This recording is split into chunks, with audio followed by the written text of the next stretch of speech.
Hello, everyone. I'm 2 minutes late now. Welcome to the first meetup for the Gold. Well, actually, I keep hearing that there's been lots of attempts to do blockchain stuff on the coast before, and nothing's ever really gone. Yeah, 2 people turn up, 5 people turn up. So I'm glad that. So I set this up and thought, all right, we'll get a room that holds about 20 people, and hopefully enough people come to fill it. So we've had 35 RSVPs tonight, and there's another 30 on the wait list. So I think next time we'll definitely get a bigger venue, so the people who are sitting on the stream now, wishing that they were here, can actually come along and enjoy this. So I am not going to talk for too long now. I'll get Herman, who's the local councillor, to come up and open this up, since we're in his home turf. So this is Councillor Herman Borstad, who's a big supporter of local tech. I'll let you. Yeah, no worries. Thanks, Dave. Thanks, mate, for the introduction. My name's Herman. I'm the councillor for Robina and Varsity Lakes, and also the chairman for the Economic Development and Major Projects Committee at council. But more importantly, I'm also a nerd, and I'm in good company, I think. Daily, even in my role, I'm still cutting work. I'm a masochist of JavaScript and the PHP, the Ruby stuff, and all the rest. So, having done my IT degree alongside Dave many moons ago, I still look every day to use those skills in my work, even if it is all about barking dogs in yellow lines and overgrown shrubs as a local councillor. But I just want to congratulate Dave and everyone turning up and everyone streaming in for being part of it. I think we're all aware of the threat that we have in the digital economy and on the web. We've got threats to net neutrality, right? We've got the rise of these walled gardens, and you've got benevolent sounding initiatives like internet.org and all the rest, really compromising what the web is about. And in as much as everything's just trying to be centralised and all that, but the big players, the corporates and what have you, it's really great to see a grassroots push back against that, pushing towards decentralisation, getting back to the roots of what the web and internet is and what made it so great and explosively growth fueled back in the day. So really exciting time to be part of this conversation. From a city point of view, we'll continue providing unlimited pizza and lukewarm soft drink and sweaty smelling meeting rooms, and as soon as I'm brave enough to take on the martial artists downstairs, you can have that bigger room too. So have a good night, and I'll duck out in about 15 to pick up the food. So thanks, Dave. Thanks, Herman. Yeah, I was thinking I'd rally everyone and not tell anyone what's actually happening downstairs and go and try and kick them out and see how they responded to it. Yeah, that's right, if we're lucky. So we've got 3 presentations tonight. The first one is from Kim Hansen, who's the CTO of impossible.com. I'm sure he'll give you a little bit of a brief introduction to what impossible.com is, far more impressive than I can talk about right now. And Damon Jalili, I think, Damon's worked extensively with the Australian government in the past and has recently, in the last couple of years, moved to the Gold Coast.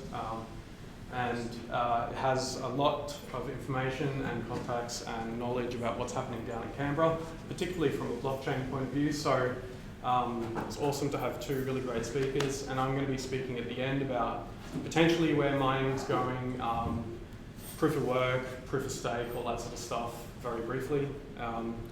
We've got pizza coming at 7, and I think there might be soft drinks. There's water up here. We'll keep the jugs filled. Help yourselves and enjoy the evening.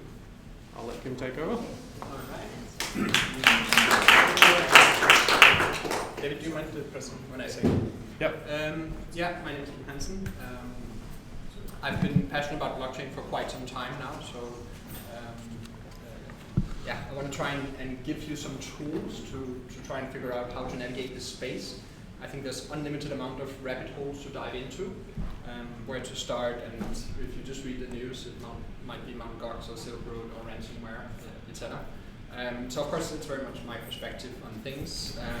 The presentation has kind of like 3 parts, just a little bit of history of the things that I've been involved with and where I come from, and then hopefully a bigger part that is more giving you some tools. And there's also some one-pagers, 3 one-pagers actually. So these, what I'm going to show is appetizers, and then there's a one-pager with more details to kind of help in this, but we'll get into that. And then finishing off with something I call future dreaming, which is, yes, how I like to see the world very forward. So, yeah, a couple of real experiences that I've been lucky to be involved with. Next. So my bread and butter is Impossible. It's basically a global technology innovation company. I recently moved here 1 year ago and is opening business here. We marry world-class UX with engineering, and part of the engineering has been in the blockchain technology space. So we have some practical experiences, and I'm going to take one of those and share with you. The second thing I've been involved with for a few years now is a fintech startup, which is the typical blockchain space. It's called Bravino. I also have one slide about that, but I'll go into more details. And more recently, I started a blockchain club here locally in the Gold Coast to try and help people build on top of these technologies. It looks like in the beginning, most people actually just want to acquire a little bit. And I think that's a very good start to get a feel for how does it work, how do you transfer the money, what do I have to deal with, insecurity and all of those things. Yeah, moving on. So just very, very fast history. I looked at this in 2010, and even though I'm an engineer, I found it way too geeky and totally useless, so I discarded it. Then later in 2012, 2013, we got the opportunity to build some things in Impossible, because we was experimenting with the first kind of like looking at how do we manage our time and energy and how do we sell that. Maybe each person should have his own currency, very abstract things.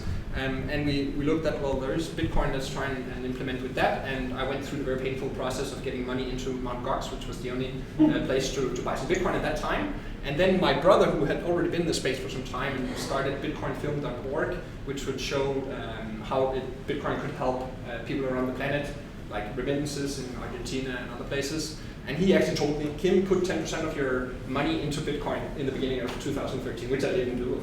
Unfortunately, I did buy a bit of Bitcoin, but nobody could predict what was going to happen next. Then later, yeah, we built some apps in Impossible. I started the Bitcoin community in Portugal. I played a lot with the Next platform and started discovering, hey, it's not just different types of Bitcoin with Litecoin, Feathercoin, all these. There's actually new platforms being built, and that's quite interesting. And when I buy a little bit of Bitcoin, I can buy a little bit of the others, and it's totally liquid, and that was quite interesting. And I could very easily support these companies with small amounts. I ran into Ethereum and invested a little bit in that because I found that was a super cool, geeky idea. And then I met Matthias, who is the CEO of our Bravino fintech startup, but he was in Ethereum. He was the CEO of Ethereum at the time, but had an idea of building a trading platform. And I had already been involved twice in my experience building trading platforms. I already swore to myself I will never do that again, and along comes Matthias with these big ideas. So he left Ethereum. He was helping crowd fund Ethereum. That they got around $18 million at the time. So last year we did an Impossible. So I arrived here, got to work with Google. I'll talk a little bit more about that. And lately, I'm looking at how to use blockchain technology for sustainable communities and resilient communities, things like Power Ledger and those type of things. So next. So when you talk about the history and people, I just think it's important to mention the values and those shape my opinions and the direction and where I want to take things. And my life philosophy is creative healthy lifestyle. I think we're all born as creative healthy human beings, and then society adds all these layers and responsibilities, and it becomes hard to be free as that curious little creature we're born as. So I would love to see people live more like that. I would also love to have an alternative to the billion-dollar businesses that is celebrated a lot around the world in the valley. I think I would much rather have a world with many more smaller collectives of people building things they believe in that are very good in a local level.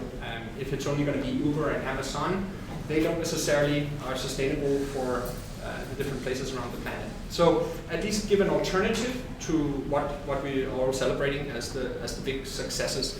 And this is particularly in celebrating the freedom to people. financially, etc., and building resilient, sustainable communities. Enough about that. So the first practical example, last year we worked with the Creative Labs, Google's Creative Labs in Sydney. T is the creative director of that, and we built a project called Culture Blocks. Basically, it's a way to manage ownership on the blockchain of books, because ownership has started to shift without us really noticing it. Most when we buy books, they are all typically inside the Kindle, and we can't really throw them out or give them away or change them like we could with a good old book. So Google wanted to kind of explore what does ownership mean, because us and Google believe that information should be accessible to everyone, also books, but there's still some things that could be celebrated as ownership. For example, if you crowdfund something, you can say that I take ownership of having helped realize this idea in the world. And that's maybe something more beautiful than restricting access to other people, particularly when you're talking about information. So this is kind of abstract, and a lot of people can question, does it make sense to track changes and book ownership on the blockchain? Maybe that's too expensive or not. I don't really care.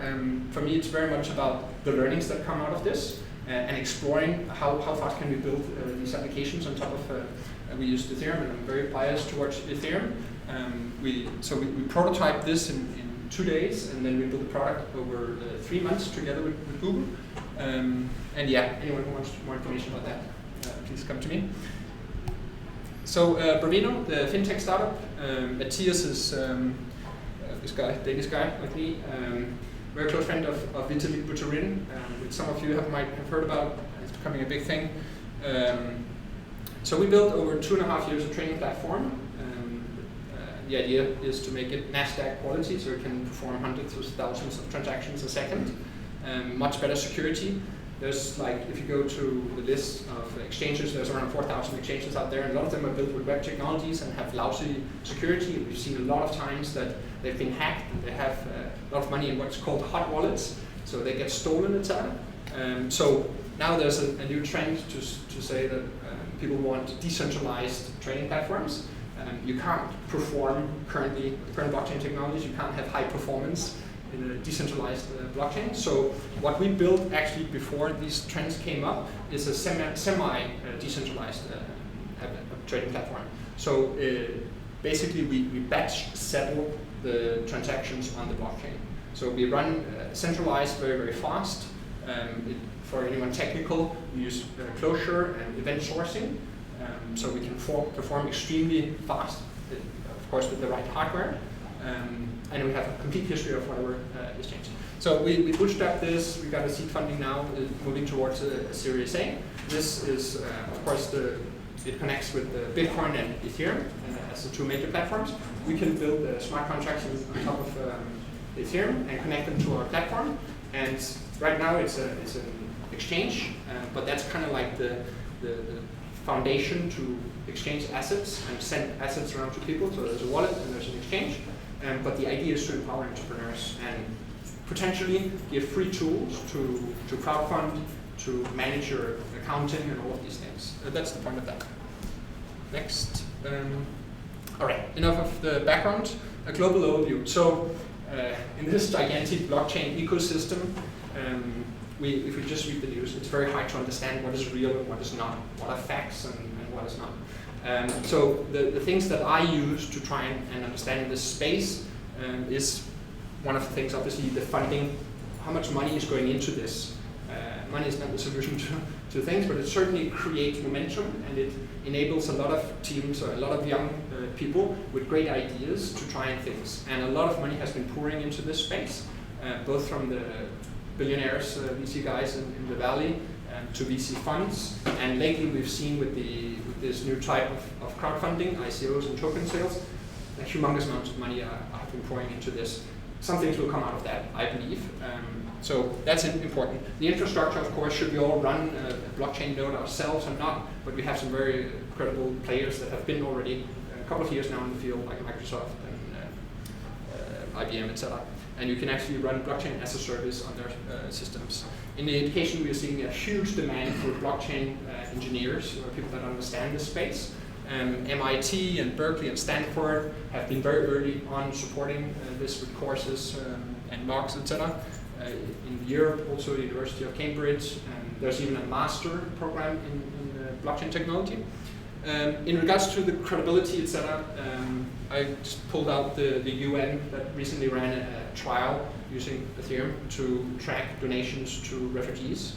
And the first trial was successful, so they expanded the version. But it says all big banks, but pretty much any bigger organization nowadays are experimenting or looking into blockchain technology. A lot of them are looking at Ethereum, and I'm sorry if I'm a bit biased towards Ethereum. So one peculiar thing that I think I kind of understood a few years back, but not really, and there's a nice cartoon here. So, normal how you compare the web with blockchain, the new web maybe, is that in the web we have this protocol underneath that typically we have free access to it, or very, very cheap access to it, and then we build apps on top, and the value is created in those apps. But with the blockchain technology, it's built into the blockchain protocol the incentive of money. And for example, in the case of Ethereum, when you run a smart contract, an application on top of the Ethereum platform, it consumes a little bit of ether. A subdivision of this is called gas. So to run any applications, you have the incentive of money built into the protocol, and anyone that can acquire a little bit of ether and then be part of this. So a lot of the value is actually in the protocol itself. This is accessible to everyone, and that's quite interesting. And of course, I don't know if this is relative, because I do think a lot of value will be created on top. But that anyone can have access to the protocol and a little bit of ownership of that and supporting it, I think that's super cool. Next. So I have a lot of slides, I'm just rushing through. I want to just touch on this. There's a lot of opinions out there, so I'm going to give mine. This is a graph from CoinDesk that shows that the way to raise money through the ICOs and the token sales has overtaken the standard way, the VC money. So a lot of money is pouring in, and for sure there's a lot of scams there, and bubble and crash and all of those things. I don't really care. A lot of money is being pushed into this, and I know for a fact that there's a lot of whales, a lot of people that made a lot of money on Bitcoin and Ether from early investments, and they're frothing in this game. So they are just pumping money into that, plus it's hard to get the money out in fiat anyway. So, some things will come out of this. It's cool. The fact that you can now, you can go to a website with a little form, anyone can do that, fill that out, and create a coin that you can then crowdfund something for. That's super cool, So let's see, of course the legal have to catch up, but we have something that is much more liquid to fund ideas and help each other. And it's fully decentralized, it's everywhere, it's inclusive. It's interesting. So, try and give you a couple of tools to help, at least from my experiences, how I used to figure out what is real and what is not. If we're reading Medium posts and blogs and stuff, it's really difficult to understand. So I just want to share a couple of those. Before that, the way I saw it, very simple, blockchain technology was a wallet and you could send money. Then I discovered it as an entrance to all the other digital currencies. So I bought a little bit of Bitcoin, and then I could buy some Feathercoin or Next or whatever. And there was no restrictions on when. It's always open. And I could buy for $1, not in big portions like if you're a normal investor. So that was quite interesting. And then the smart contracts and kind of this idea of an internet of trust, and the internet of trust, what that can enable. There's a lot of value potentially in that. As we know with Airbnb and Uber, they're kind of allowing trust to happen between people, and because of that we can do business. So having an internet of trust is interesting. Now it's a crowdfunding tool, and lately we're seeing platforms on top of platforms. So the Ethereum platform, again, was built for developers, so quite easy to program smart contracts. But already now, recently, we're seeing 2 other platforms built on top of that to make it even easier. So Status, IM, and Toshi, very interesting. So, looking at these, there's again news and hype and all of that. There's a lot of exponential technologies out there, like IoT and genes and 3D printing and all of those things. I feel, probably biased there, that AI and blockchain are kind of in the center of that. And let's call them all exponential technologies. Everything is accelerating, automating, etc. But obviously, when these start overlapping, we're going to see even more disruption. But managing trust and money in a very liquid way, programmable money, together with AI, feeding that into IoT and things. I'm not going to go into all these scenarios that it could bring, but that's very interesting, and that's why I'm very passionate about those 2 technologies. So first little tool, what I used from early days and I'm still using is a website called CoinMarketCap.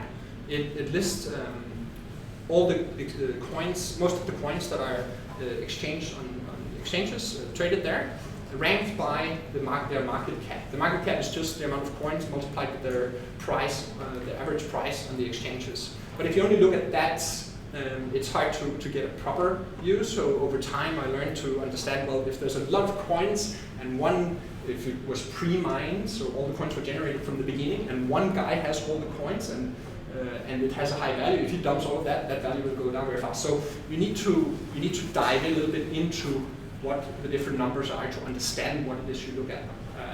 And there's a couple of things that I'll not go through them, and I have a one-pager that has more details about that. And I hope that starting out there, seeing what's there, using some of these tools to look, what do I need to look for? And on each of the coins you have their website, you have where they're traded, and you also have all the exchanges, and you have the separation between the coins and the assets. So the assets are coins that are built on top of platforms.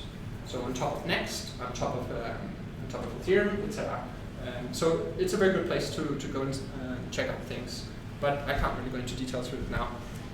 The second thing is that I feel a lot through the blockchain club is what people want, how do we invest, etc. And there's a lot of, it's not that simple for most people to understand PKI and wallets and all of those things.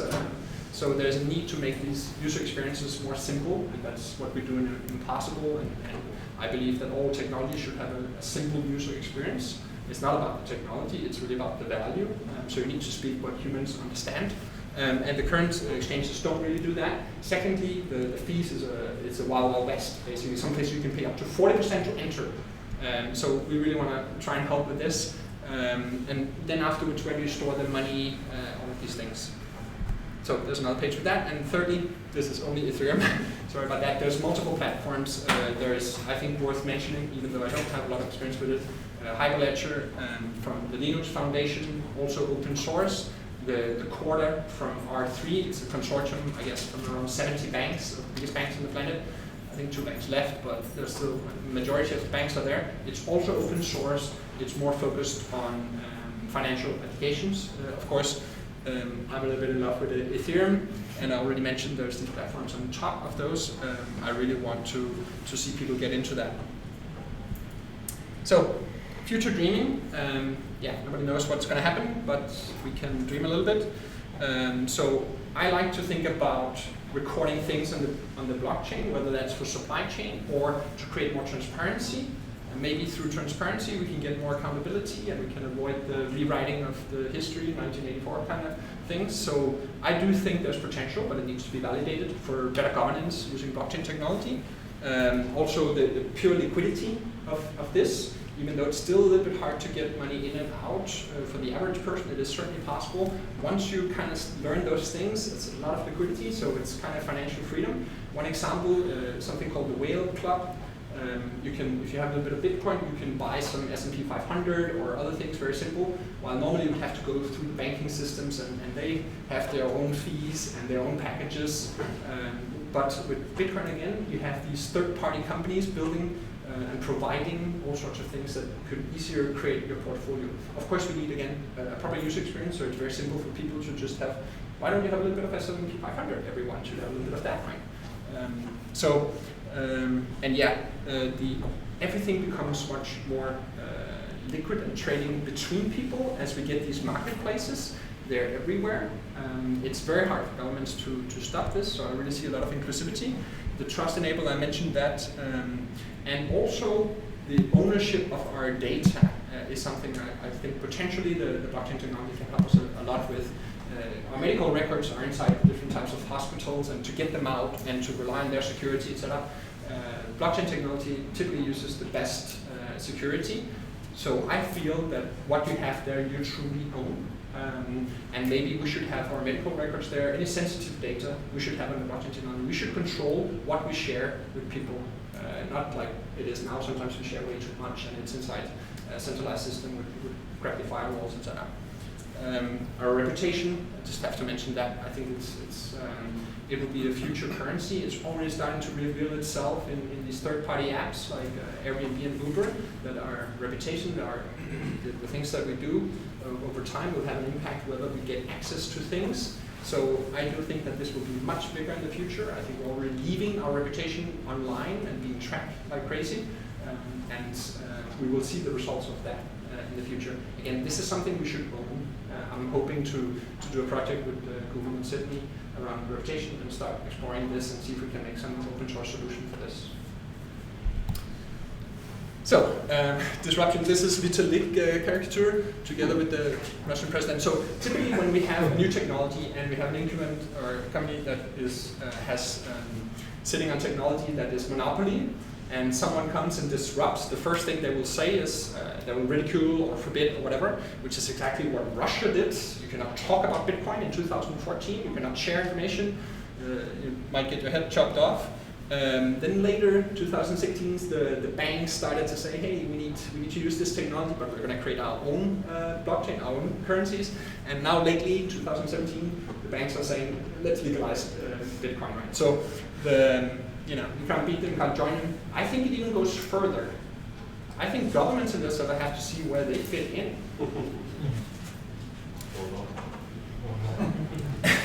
So, next slide.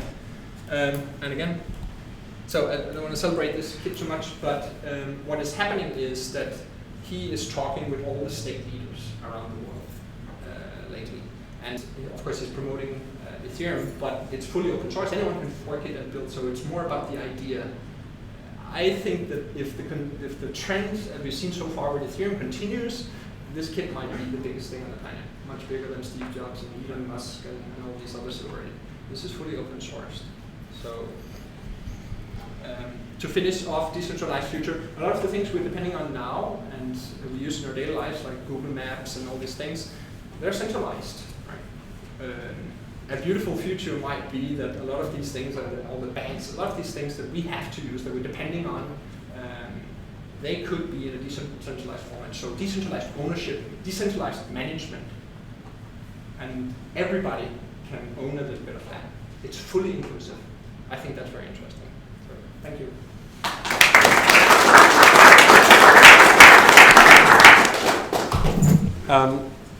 Thank you very much, Kim. That's awesome. I'm going to warn the people on the stream that I'm currently tethered with my mobile phone to cast the stream, so if it drops out at any moment, you can understand why. There's no Wi-Fi in the building, so I thought, so there's going to be a little bit of a flicker on the screen now while we plug Damon's laptop in for his presentation. We've got pizza coming at about 7. So do you think, how's half an hour sound? I'm not going to go that long. Yeah, all right, cool. Yeah, all right, well, we'll get you set up. And I'm going to mute the microphone and the video may drop out and et cetera, et cetera.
All right, so So I didn't have a keynote on my laptop, so Damon's going to present from his laptop.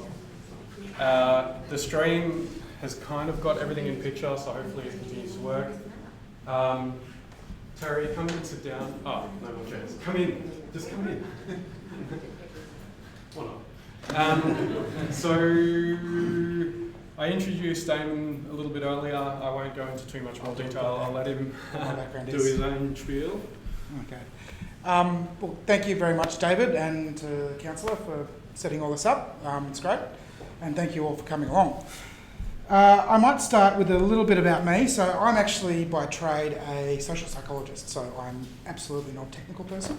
But I started doing focus groups, social research basically, focus groups, polling, that kind of thing, doing a lot in government and got into financial sector doing M&As and a whole bunch of corporate comms work, which led me to doing a whole bunch of, sort of shifted a little bit and doing more comms work as well, and that eventually led to doing some government consulting as well.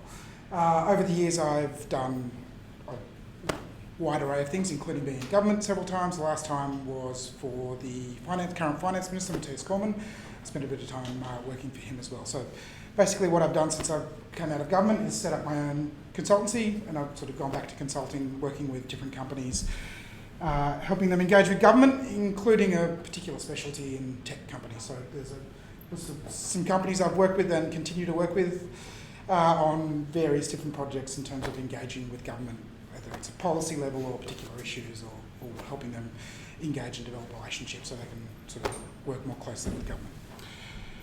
So one of my clients is actually ADCA, the Australian Digital Currency Commerce Association, who we set up 4 or 5 years ago, effectively as a peak body in Australia for digital currencies and blockchain technologies, basically.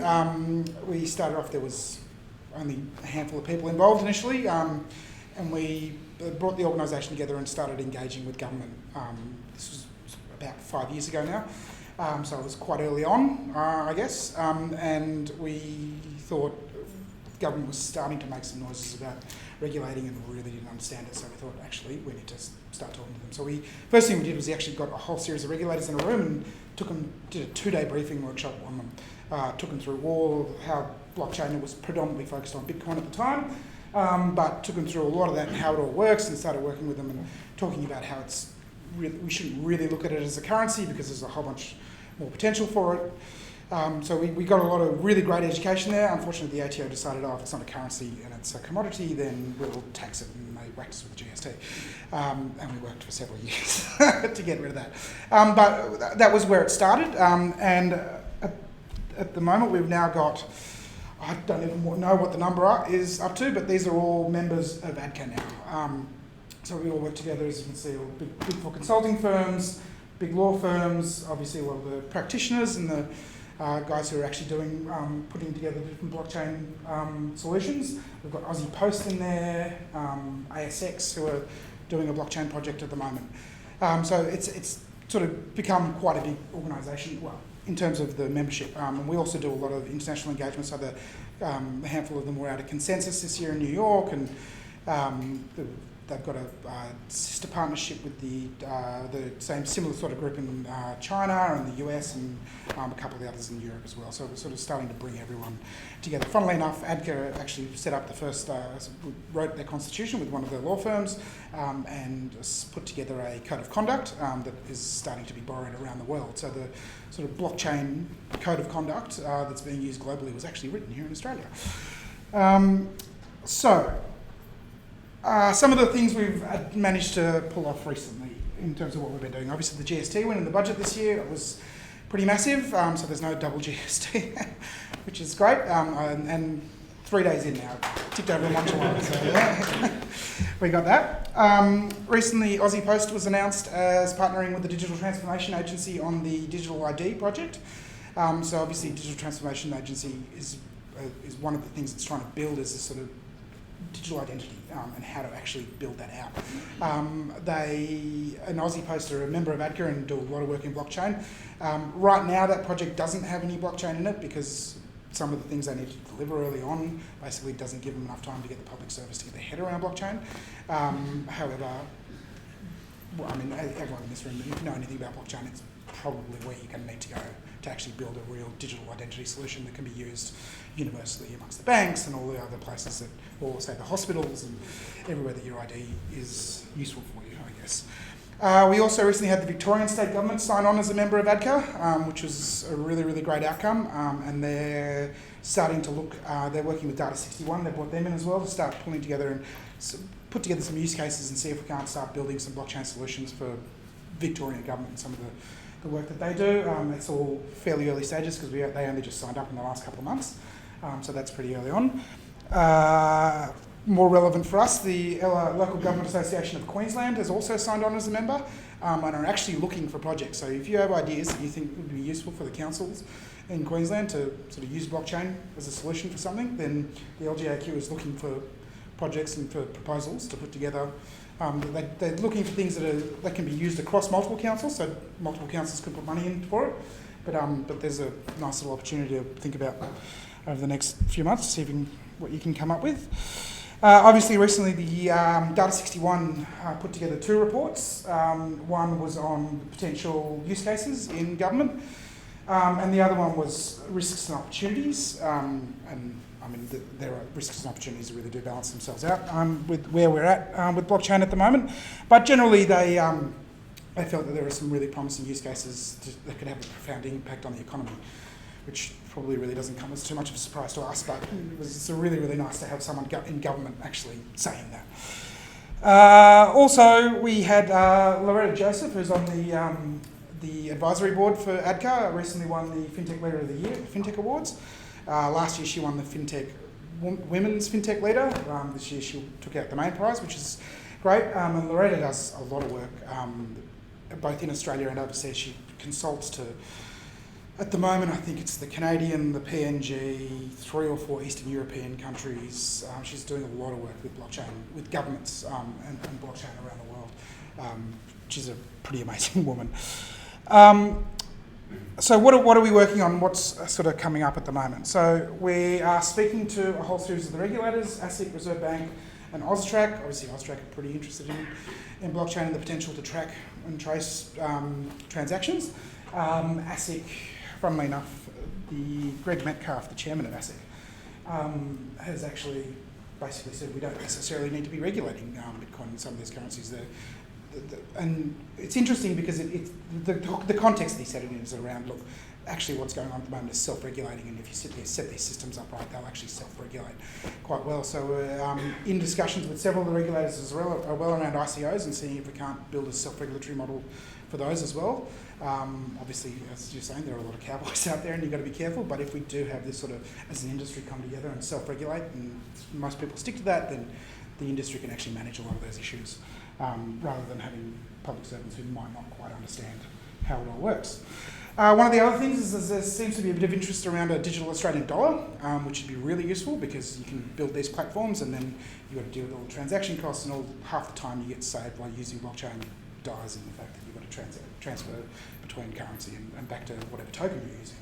So there's some real potential there. We're starting, they're open to the idea, which is great. We're starting to speak to some of the regulators around what that would mean and how we can actually leverage the advantages of blockchain and some of the platforms that are being built.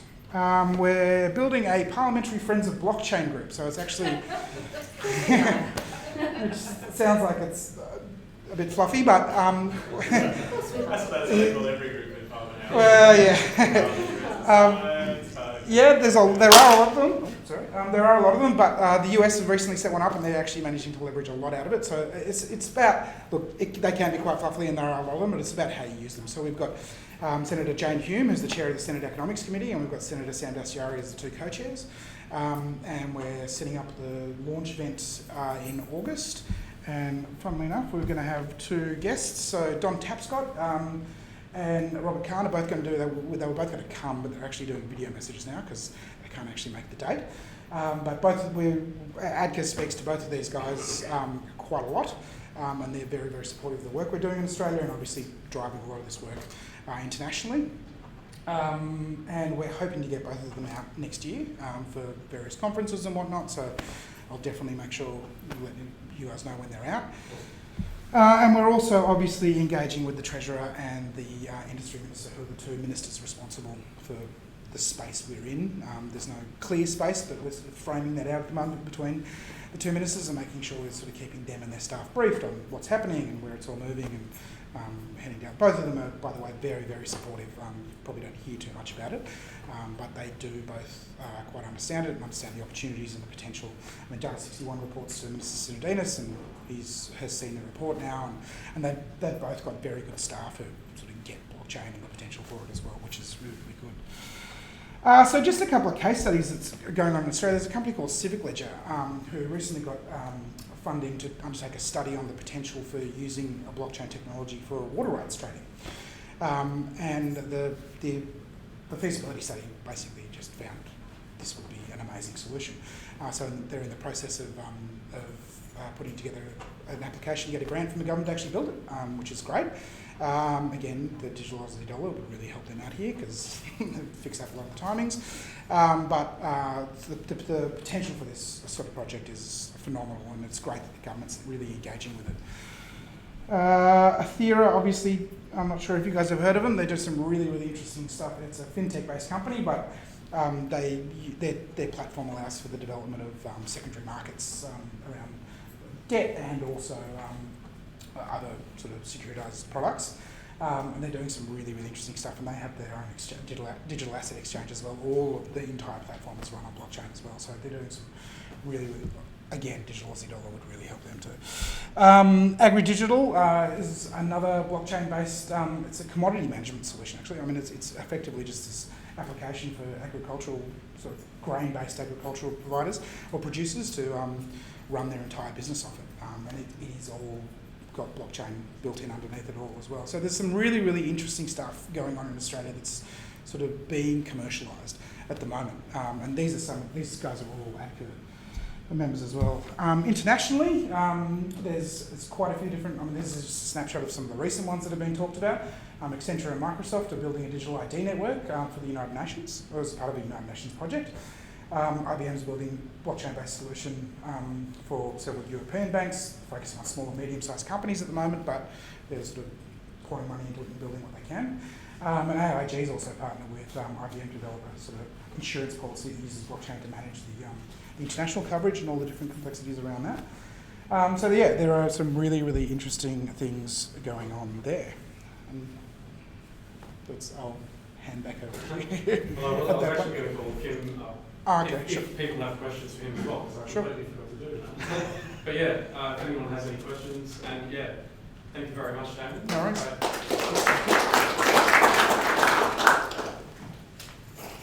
So if anyone asks a question, I'll get you guys to repeat it, because that is the only microphone in the room. Sure. No questions. Just Kim, just in regard to your Ethereum problem there, what do you sort of see as a scaling problem with that in the future? I mean, just the Bancorp ICO basically froze up the other day with a crash. Where do you see sort of Ether going from a scaling point? I think it's experimental technology, but Italy is already talking about different types of solutions for it. So, it's being tested to the max, and I think that's great.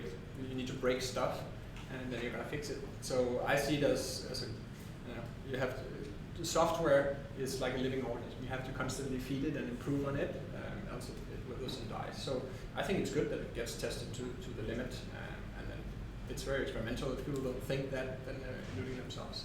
Aren't they making it harder to go to proof of stake? So there's now testing from proof of work to shift towards proof of stake, to reduce the need for a lot of electricity. Right now I think it's a small city electricity need to run Ethereum.